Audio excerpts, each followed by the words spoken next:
Hello everyone, we are Team Fish Chiefs and our study titled Spatio-Temporal Modeling Socioeconomic and Health Determinants of Childhood Stunting in Southeast Asia.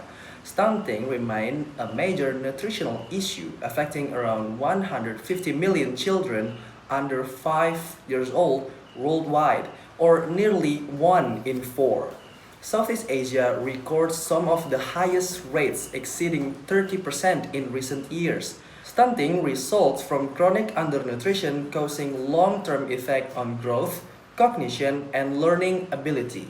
Yet, it's preventable, especially through intervention in the first 1,000 days of life, such as supplementary feeding and iron fortification. That's why reducing stunting is the first global nutrition target and the key goal of SDGs number 2, zero hunger. Our research explores how economic, health, and social factors influence stunting pattern across Southeast Asia over space and time. Next, the method. The analysis uses geographically and temporally weighted regression to examine the prevalence of stunting in children under 5 years old from 2011 to 2020 across several ASEAN countries.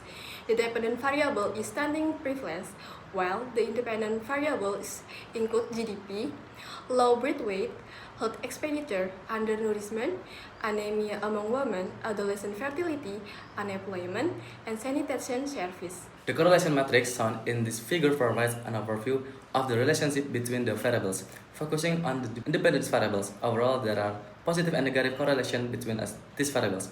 A positive correlation indicates that when one variable increases, the other variable also tends to increase. Conversely, a negative correlation indicates that when one variable increases, the other variable tends to decrease. Initial analysis using ordinary least square saw a mean absolute percentage error 11.79% and R-square 0.95, indicating a good global fit but violating assumptions like heteroscedasticity and positive autocorrelation.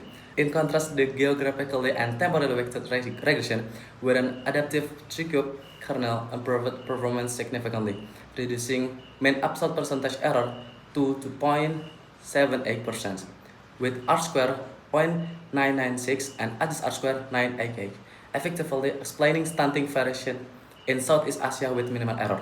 Between 2011 and 2020, geographically and temporally weighted regression results reveal increasingly complex multidimensional determinants of stunting across Southeast Asia. In 2011, economic and health-related variables such as GDP per capita, low birth weight, and health expenditure were the most influential factors. In 2014, the influence expanded to food security, female anemia, adolescent fertility, and unemployment, illustrating the growing socio-demographic dimension of stunting. By 2017 to 2020, nearly all variables including basic sanitation access become significant, confirming that stunting determinants are multisectoral and time-dependent. This evaluation suggests that stunting prevention requires integrated cross-sectoral policies, combining economic growth, nutrition programs, adolescent education, and infrastructure improvement. In the conclusion, by 2030, stunting in Southeast Asia is expected to remain uneven. Malaysia, the Philippines, Laos, and Myanmar will likely stay in the high-risk group, while Vietnam, Indonesia, Thailand saw moderate improvement, and Cambodia, Brunei, and Singapore maintain low levels. These findings highlight that despite progress, regional gaps persist due to unequal socioeconomic and healthcare development. The model proves effective in explaining how stunting determinants vary across space and time. Economic growth and health investment help reduce stunting, but their effect difference by region. Mainland countries still face sanitation and healthcare challenges, while maritime countries benefit from stronger system. To meet the SDG 2030 nutrition goals, ASEAN nations should strengthen multi-sectoral nutrition programs, expand equitable health investment, and adopt place-based policies tailored to each country's local context. And here are references for this research. Thank you.